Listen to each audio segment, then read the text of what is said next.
Meeting to order. Stand for the pledge. I pledge allegiance to the flag of the United States of America and to the republic for which it stands, one nation, under God, indivisible, with liberty and justice for all.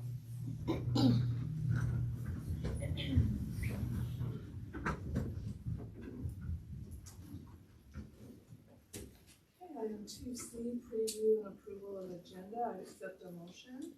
I move to approve the agenda as presented. Second. Have a motion and a second. All those in favor, please signify by aye. Opposed, no. Motion passes. Item 3, the consent agenda. I would accept a motion. I move to approve the consent agenda as presented. Second. A motion and a second. All those in favor, please signify by aye. Opposed, no. Motion passes. Item 4, delegations. Do we have any delegations, Susan? No. We do not. Okay. Under old business, we have no old business. We just have new business. Item 6A, superintendent update.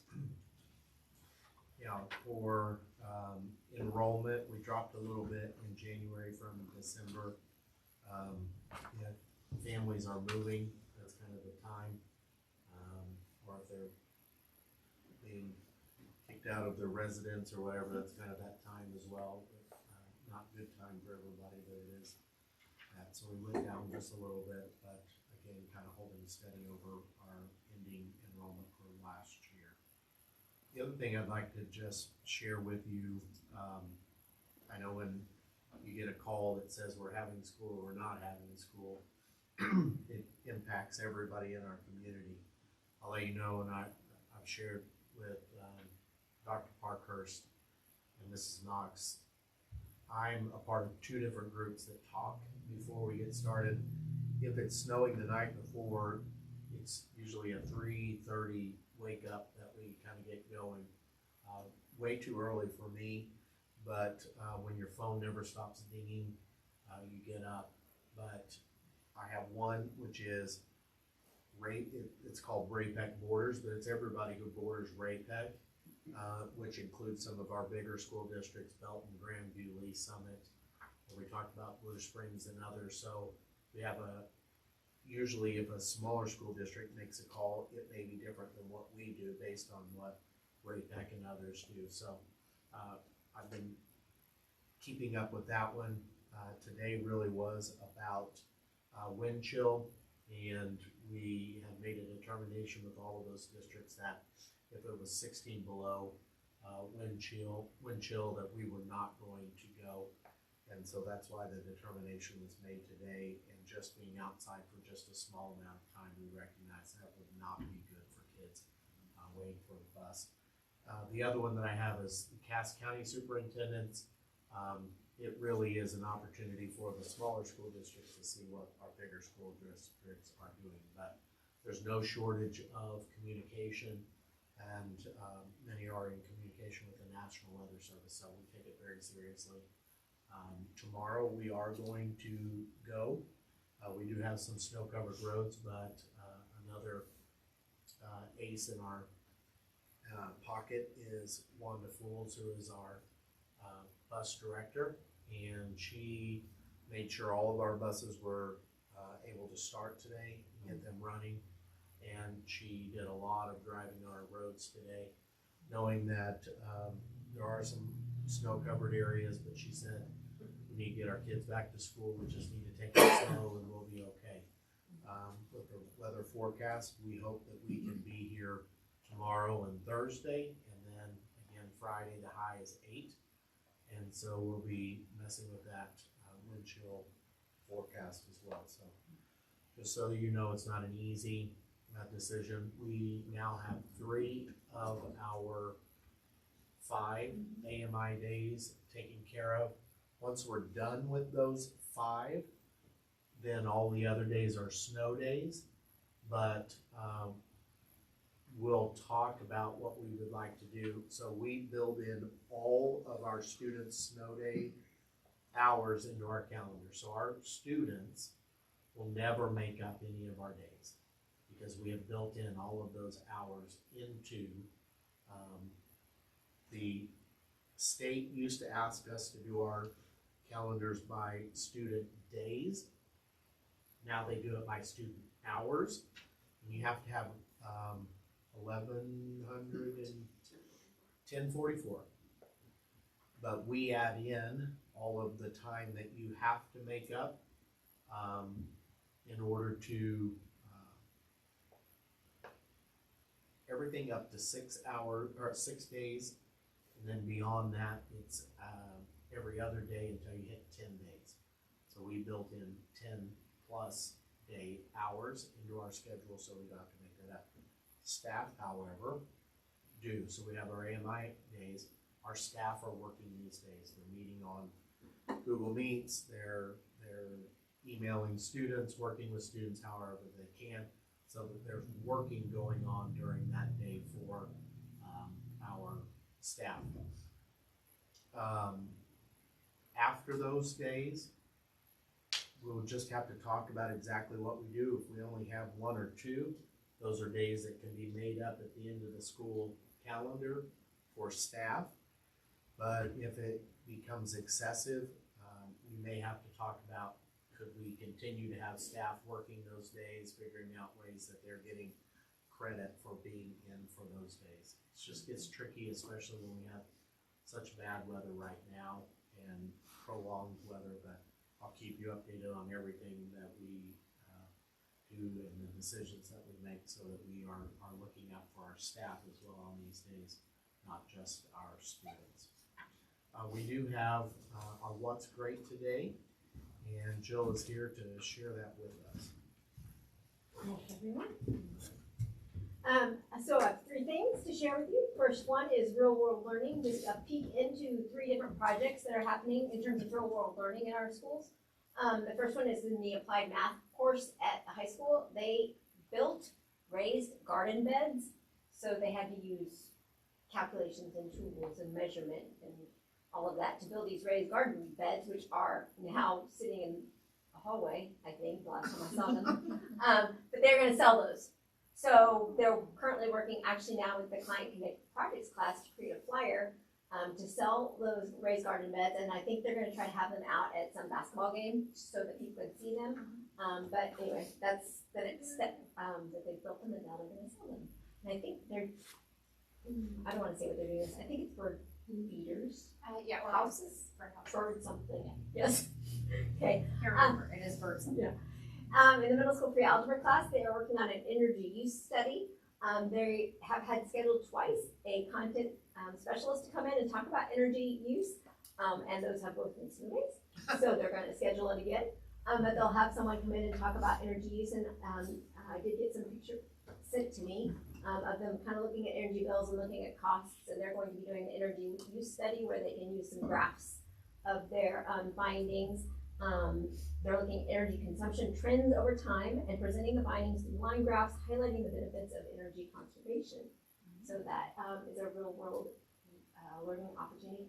And then middle school also partnered, and I'm not sure what class, I think it's the leadership skills class with the animal shelter, and they did some work with them in terms of collecting needed items and helping them develop, they have a new volunteer program at the animal shelter, and so they developed the flyer that was used to promote that volunteer opportunity. And so they've been working in partnership with the animal shelter on that project. So that's super fun. The next slide is about coaching recognitions. We've had 2 coaches that have received some pretty awesome recognition in the last week, actually.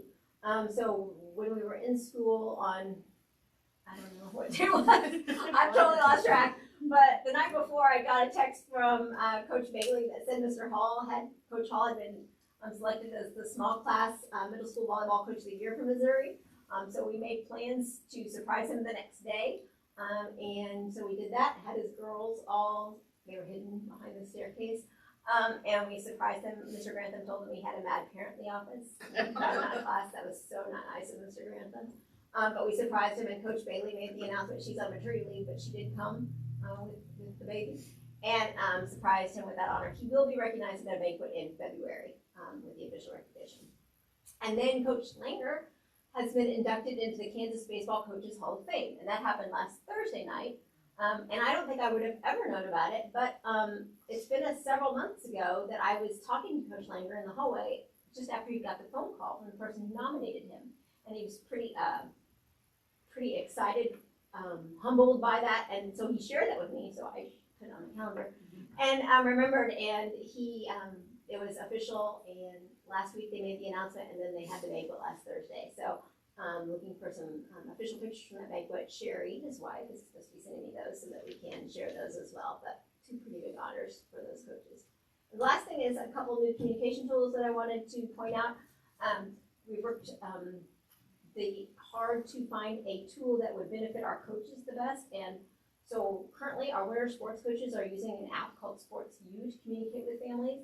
We're hoping that we started with them and we're going to work through spring and then back into fall. But getting all our coaches and activities on Sports U so that it's all in one place.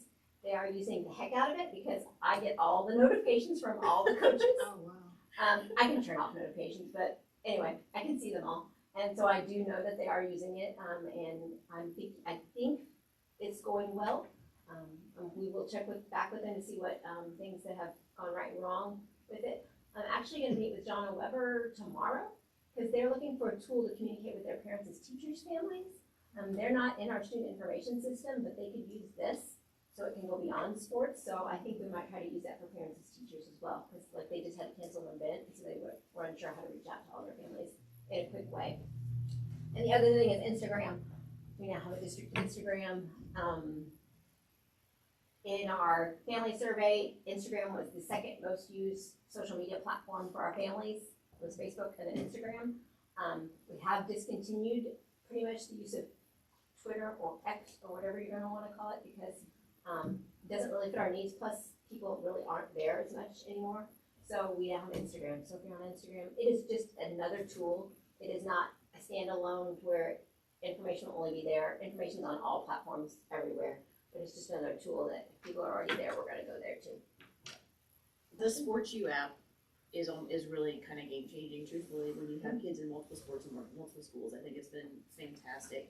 The only thing I would say is for you or for someone to keep a running list of the access codes for the random parent that joins in the middle of the season or something and needs communication or something, just so we have a list because it's kind of hard to find that. Yep. When you just are new to join, but otherwise it's fabulous. Okay, good note. See, we're learning as we go. All right, thank you. Thank you, Jill. Okay, item 6B, strategic plan update. Dr. Parkhurst has a meeting with Mr. Liss next week to review who our main committee for our CSIP will be. And hopefully by the end of this month, Jill and Dr. Parkhurst will have a general list of who that committee will be. And that'll get us started for our setting of dates. Do you have an idea of how many people approximately? We're gonna discuss that. We have an idea, but he's gonna discuss in particular which roles and what type of people, yes. Okay. A lot, I know that. A lot of people. Good.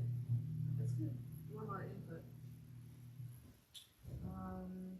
6C, finance update.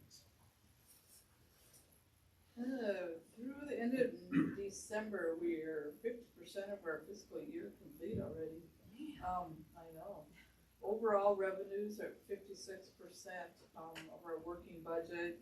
We did receive a prepayment from the county on property taxes that normally we wouldn't receive till January, but they must have wanted to just do a early payment. So that came in December, so it made our revenues look much higher than last year because of that. And then also the fund balance increase, it was at 45% compared to 20% last year because of that higher revenue payment. Expenditure side of things, we're at 41% of the working budget, and comparable to last year, except for the capital project bond project thing. And total cash and investments are at 21.8 million.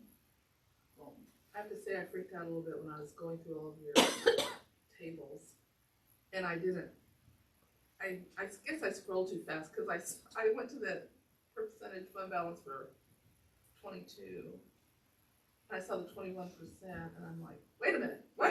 Yeah, it's just. What's that happening? Prepayment, yeah, it kind of threw me too when I was. But it was for a previous, anyway. I was glad to see the actual figure. Yeah. Does anybody have questions for Deb? We entered in your explanation. The prepayment, like Oh, you the said, prepayment, yeah. I had I that figured there question. had to be something, cause it was too much to just explain the fact that. And you just said it. Why do we have all this money in it? You didn't have to ask the question. Wild, read our minds. I'm trying to stay ahead of you. Thank you. Okay, 6D, HHS new course proposal. This action, yes, I would accept the motion.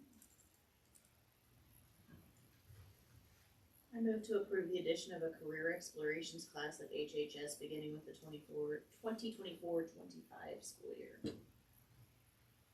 Second. Motion in a second.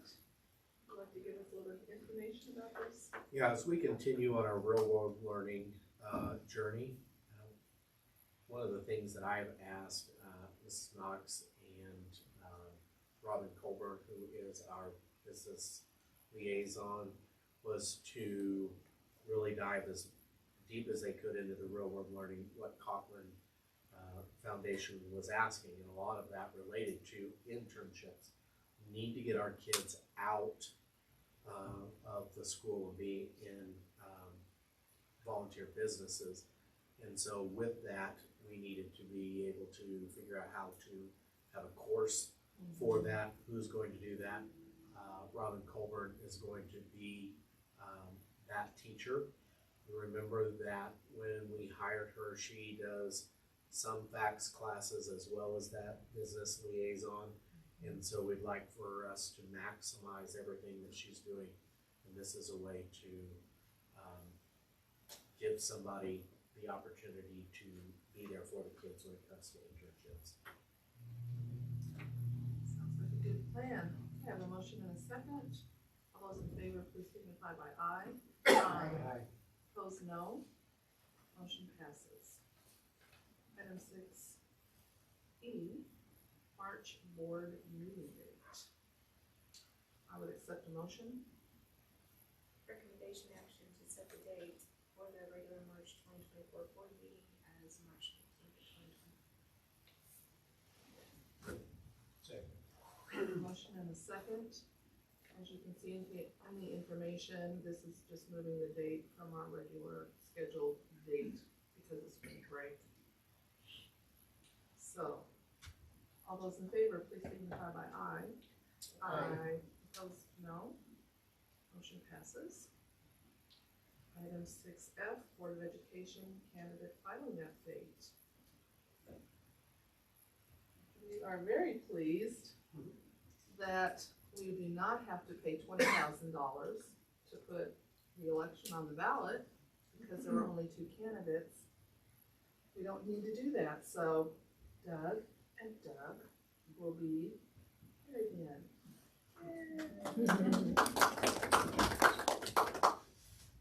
We're happy. It's an excellent representation of the work that your board is doing. Thank you for all of your hard work, each and every one of you. Thank you. And, let's see, item G, assessment of the evaluation of district programs. We have 2 tonight. We first have student transportation with Dr. Parkhurst. You guys have any questions about that program evaluation? That noise is the sump pump, by the way, the snow's melting, and so you guys hear the whole walls shaking, it's the sump pump kicking on. And it is right below. This And it went out last week, the Oh, week yeah. before, Yeah. and we had to have it replaced as it started flooding our basement. Oh, hear it. So we're happy to hear it. Oh my God. that's not a cheap thing to have to replace either. Wow, well, any questions for Joe about the student transportation piece?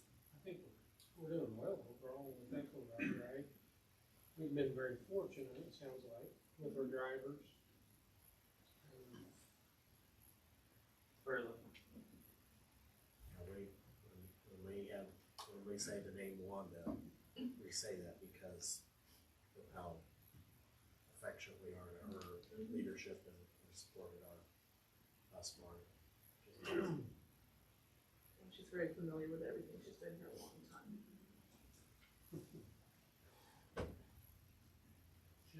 I just have to put this out as a side note, so that talking with somebody with a different district, and they were talking about their bus driver situation. They have a lady that was, her husband and I were troopers together. And she started driving for them when their son was in school to activities. And she's continued to do it. And it's amazing, she chuckles because they have her drive, she drives 4 nights a week for them.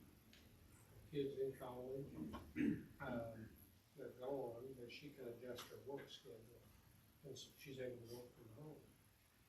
But they wanted to give her specifically an increase in her alone because of what she's doing for them. And she said, I don't need, thank you, but that, I do this because I like going to the sporting events and stuff. Wow. But the district that she drives for, she's like, we could have 20 more drivers right now. Wow. And, to hear her talk about that. We are very fortunate. Very. So anyway, just an interesting note about our situation, that we're doing well, let's keep it that way. And the last one that we have is guidance and counseling by Mrs. Knox. Yep, so I have the program evaluation in there and, any questions about our guidance counseling program?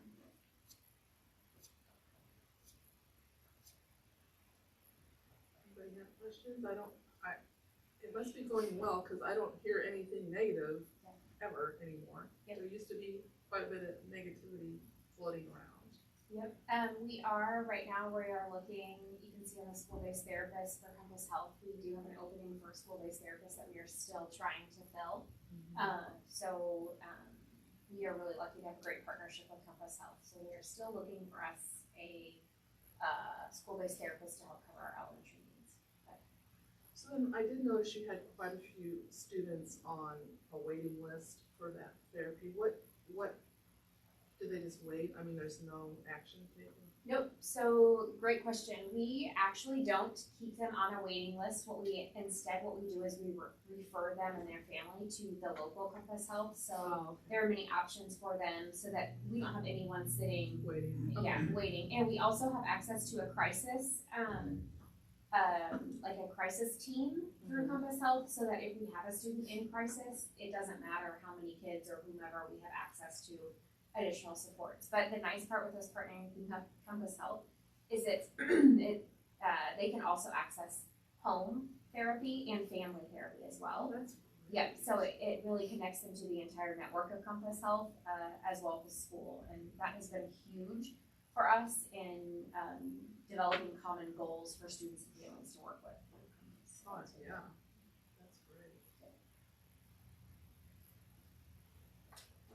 Does anybody have any other questions or comments? Well, thank you for putting all that information together for us. We like reading it. Okay, item 7A, adjournment. I would accept a motion, please. I'll move to adjourn our meeting. 7:24, 5 p.m. Fastest on record. Second. All those in favor, please signify by aye. Aye. Opposed, no. Motion passes.